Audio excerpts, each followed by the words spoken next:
मैं आपको प्रणाम करता हूँ। ये रचना परमहंस योगानंद की शिक्षाओं से प्रेरित है। यहाँ प्रस्तुत विचार, उपदेश और अभ्यास उनकी आध्यात्मिक परंपरा की भावना में लिखे गए हैं, एक कल्पित व्याख्यान के रूप में, ताकि युवा विद्यार्थी और जीवन के पारंपरिक संघर्षों से जूझ रहे लोग अपने अंदर छिपे भय को समझ सकें और उसे आत्मशक्ति बनाने का मार्ग सीख सकें।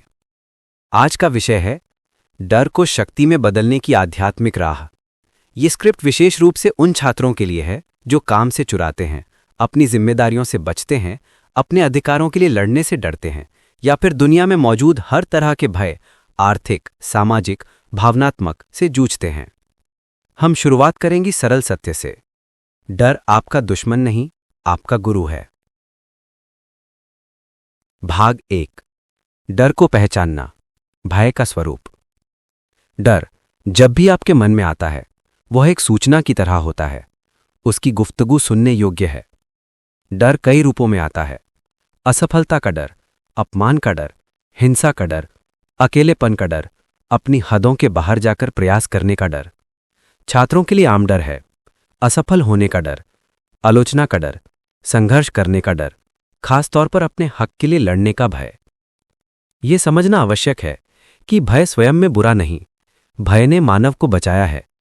पहले काल में शेर से बचने के लिए भय ने तेज निर्णय दिलवाए थे, परंतु आधुनिक जीवन में वही भय अक्सर आपके विकास में बाधा बनता है। जब वह नियंत्रित न होकर बार बार आपके भीतर लौटता है, तब वह आप में संकुचन यानी कॉन्ट्रैक्शन पैदा कर देता है, और यही संकुचन आपको छोटा रखता है। काम से चुराने, सत्य से दूरी बनाने, अन्याय से सहमत होने की प्रवृत्ति पैदा करता है। भाग 2। भय के अंधकार में से होकर आने की इच्छा। यदि आप डर को शक्ति में बदलना चाहते हैं, तो सबसे पहले उसे बुलाकर पास बैठाइए। नामकरण की शक्ति का प्रयोग करें। मैं डर रहा हूं। यह सरल वाक्य भय की ऊर्जा को एक नाम देता है और उसे नियंत्रित बनाता है। परमहंस योगानंद कहते, आत्म जागरूकता यानी सेल्फ अवेयरनेस ही प्रथम कदम है। जब आप भय का नाम लेते हैं, तब वह आपकी पहचान से अलग हो जाता है। अब आप कहते हैं, मैं उस भय को अनुभव कर रहा हूं, न कि मैं डर हूं। यह परिवर्तन आपकी मनोस्थिति को बदल देता है। आप स्वयं के स्वाधीन होने की ओर बढ़ते हैं। भाग 3। भय के स्रोत का विश्लेषण, कारणों की शिनाख्त। हर डर के पीछे कुछ मूल कारण छुपे होते हैं। अतीत का कोई अनुभव, परिवार की उम्मीदें, समाज का दमन या शिक्षा का अभाव। छात्रों के अक्सर कारण होते हैं अपनी योग्यता पर अनिश्चितता, असफलता का शर्म, अस्वीकृति का भय और संघर्ष से होने वाले परिणामों जैसे नौकरी का नुकसान या सामाजिक अपमान। इन कारणों की सूची बनाइए, कागज पर या डायरी में। एक एक डर और उसके पीछे की वजह। ये क्रिया मानसिक सफाई जैसा है। जैसे कमरे की सफाई में कचरा हटाया जाता है, वैसे ही मन की सफाई में डर के कारणों को नोट करना जरूरी है।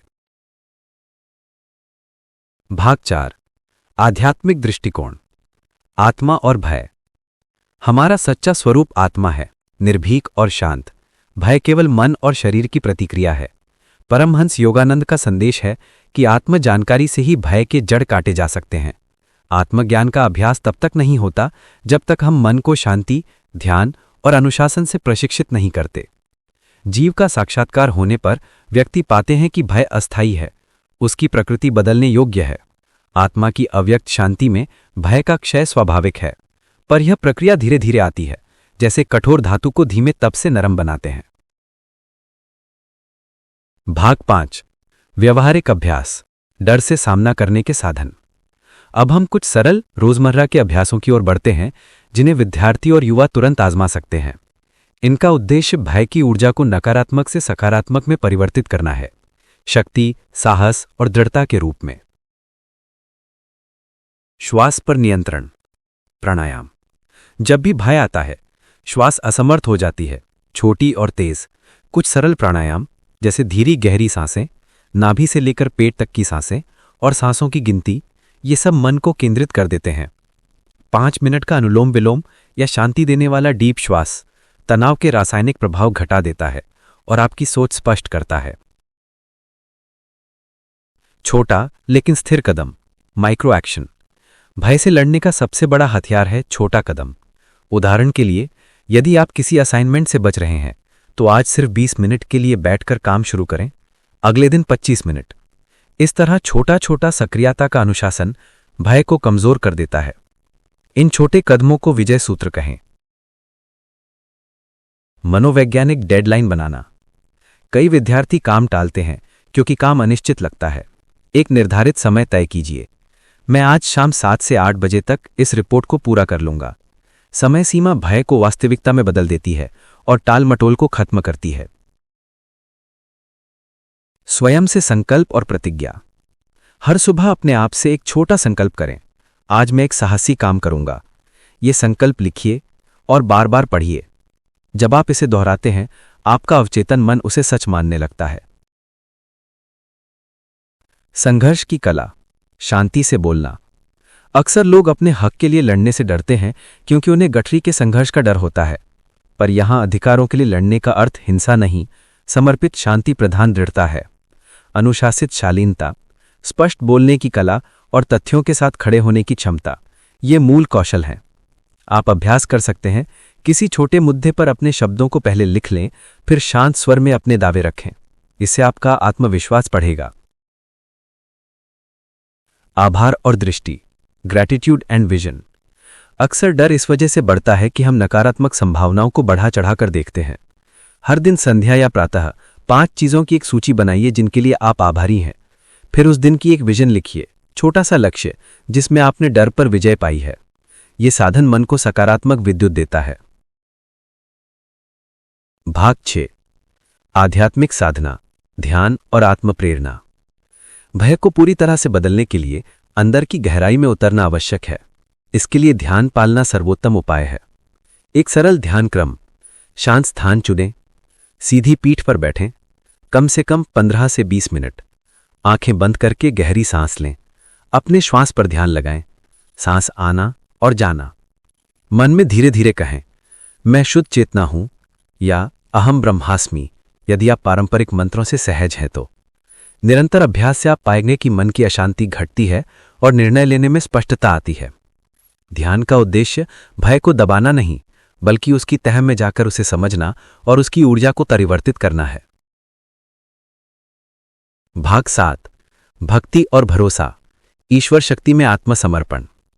परमहंस योगानंद जी का बार बार मूल संदेश था, विश्वास और समर्पण। जब भय अति बढ़ता है, हम स्वयं को अकेला महसूस करते हैं। यहां भक्ति का मार्ग बहुत सहायक है। किसी भी रूप में ईश्वर या व्यापक चेतना में भरोसा रखें। यह भरोसा आपको एक गहरी सुरक्षा देता है जो किसी भी बाहरी परिस्थिति से स्वतंत्र है। भक्ति का अभ्यास। दिन में कुछ क्षण किसी देवनाम का जप या भजन, उस शक्ति के साथ संवाद जो आपको सुदृढ़ बनाती है। भाग 8। सत्य, न्याय और साहस, अविचलित नैतिकता।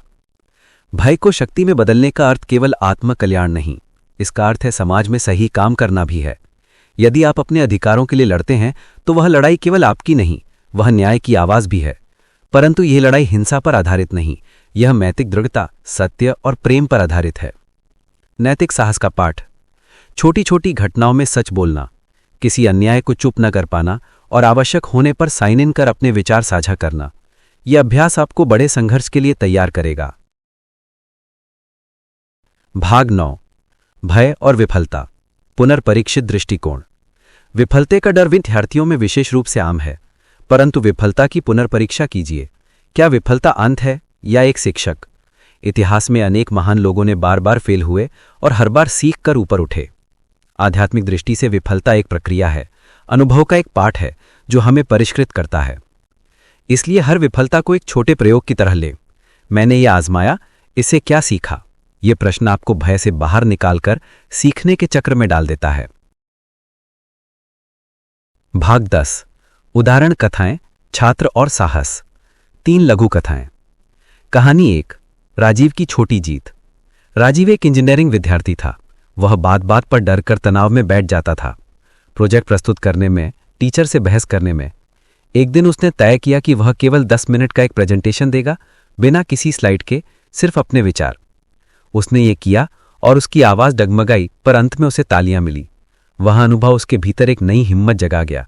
छोटे कदमों की जीत। कहानी 2। सीमा का आत्मप्रकाश। सीमा को अपने हक के लिए लड़ने में डर लगता था। वह सोचती थी कि अगर वह खड़ी हुई तो उसे समाज ने ठुकरा दिया, पर उसने कक्षा में एक साथी के साथ हुई अन्यायपूर्ण टिप्पणी का विरोध शांतिपूर्वक किया, तथ्यों के साथ। उस दिन उसने महसूस किया कि उसके अंदर जो शांति और सच्चाई है वही सबसे बड़ी शक्ति है। कहानी 3, अमित का आत्मनिर्णय। अमित ने एक छोटी नौकरी छोड़ी क्योंकि वहां दिशा निर्देश और मर्यादा नहीं थी। बाहर निकलने का डर था, नया क्या होगा? पर उसने ध्यान करके और छोटे छोटे कदम उठाकर अपनी योग्यता बढ़ाई और अंततः एक ऐसी नौकरी मिली जो उसके मूल्य संगत थी। उसने सीखा कि भय से भागना समाधान नहीं, परंतु बुद्धिमानी से निर्णय लेना और विनम्र साहस दिखाना जीवन बदल देता है।